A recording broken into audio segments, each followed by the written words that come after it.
Trump didn't weigh in for a few hours, but when he did, it was just to echo what Musk had already said. At the last minute by Elon Musk, who tweeted at 4:15 a.m. yesterday, "This bill should not pass." 24 hours. What does that mean for you? Well, in previous shutdowns, inspection of chemical and water treatment plants halted. Here's a fun fact. In Wales, there's a Christmas tradition involving a decorated horse skull called Mari Lwyd that visits homes and pubs. Because nothing says Merry Christmas like a ribboned horse skull at your door, right? Before we move on, I'd like to ask you a small favor. If you appreciate this content, please take a second to like this video and subscribe to the channel. Over 98% of you watch the videos without subscribing. It costs you nothing, but it makes a huge difference to us. So, did you click the subscribe button? Great, thank you so much.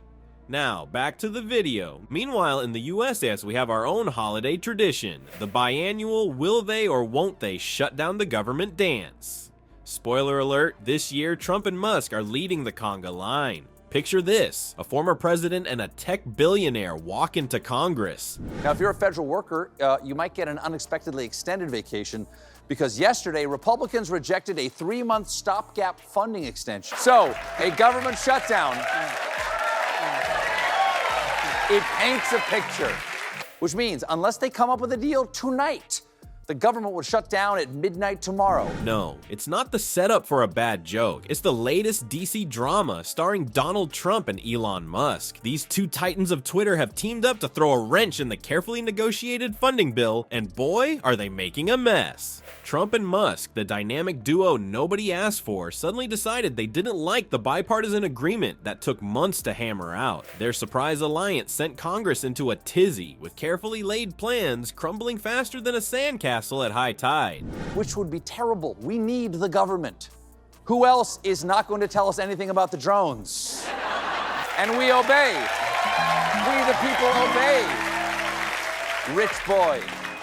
Speaker Mike Johnson had painstakingly negotiated a compromise with the Democrats to fund the government through March. Poor Speaker Mike Johnson found himself caught between a Trump and a hard place. One minute he's proudly announcing a deal, the next he's backpedaling so fast you'd think he was auditioning for the Tour de France. All it took was a few angry tweets from Musk, and suddenly Johnson was singing a different tune. At the last minute by Elon Musk, who tweeted at 4:15 a.m. yesterday, "This bill should not pass." 24 hours. What does that mean for you? Well, in previous shutdowns, inspection of chemical and water treatment plants halted. If you think about it, it makes sense that Musk would kill this at the last minute because he's an expert at blowing things up on the launch pad.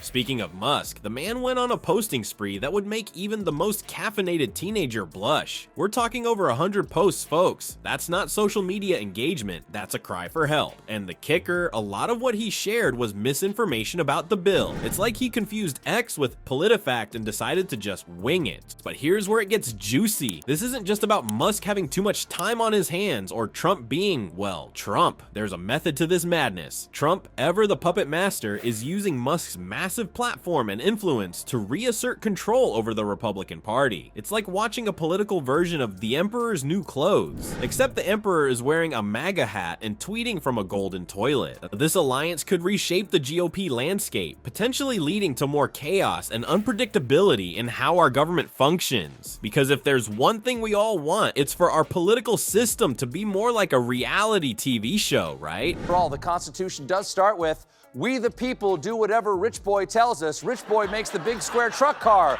Lol." And hopefully one that's more pleasant than trying to wrangle the House Republican caucus. Like septic tank snorkeler. Trump didn't weigh in for a few hours, but when he did, it was just to echo what Musk had already said. But the drama doesn't end there. Let's take a peek at how Congress is reacting to this unexpected plot twist. Spoiler alert, it involves a lot of sweating, finger pointing, and possibly some stress eating of Capitol Cafeteria donut. You know that feeling when you're trying to split the bill at a restaurant, but no one can agree on who ordered what. Now imagine that, but with $1.6 trillion and the fate of the entire country at stake. Which is why now some folks are calling Elon Musk president.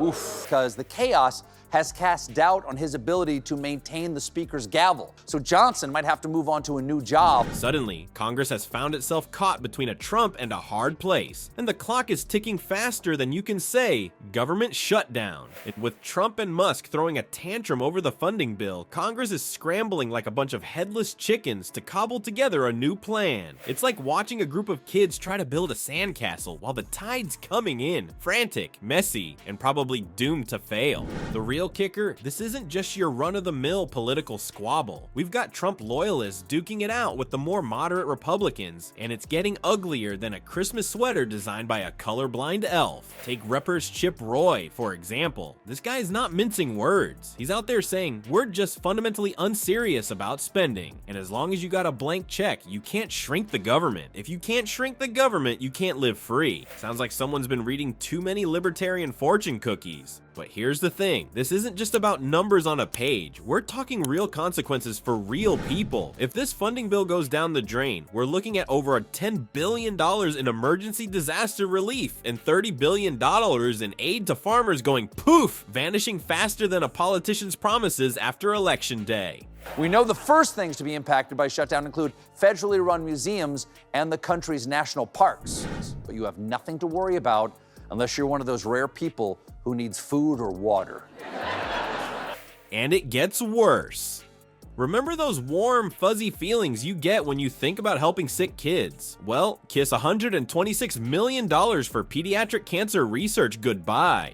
Because apparently, playing political chicken is more important than saving children's lives. Meanwhile, the Democrats are sitting back, munching on popcorn and watching the Republican Civil War with glee. It's like they've got front row seats to the world's most dysfunctional circus. But here's the million-dollar question, or should I say the $1.6 trillion question. What does all this mean for us regular folks? Well, if these big wigs can't get their act together by midnight, we're looking at a government shutdown. That means no National Park Service, no Border Patrol, and a whole lot of federal workers wondering how they're gonna put food on the table this holiday season.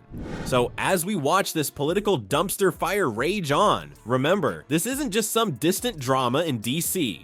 It's a ticking time bomb that could explode right in our faces. And unlike Grumpy Trumpy and his billionaire buddy, we don't have golden parachutes to soften the fall. Well, folks, there you have it. Trump and Musk's little government game isn't just political theater. It's a sneak peek at what a second Trump term might look like. Chaos, Twitter tantrums, and billionaires calling the shots. Fun times ahead, right? But let's get real for a second. While these guys are playing around with government funding like it's monopoly money, real people's lives are at stake. Maybe we should all take a minute to think about what happens when the uber rich treat Washington like their personal playground. Then again, if they're so keen on duking it out, why not put Grumpy Trumpy and Moneybags Musk in the ring and sell tickets? At least that way we could use the proceeds to fund the government. Now that's what I call problem solving.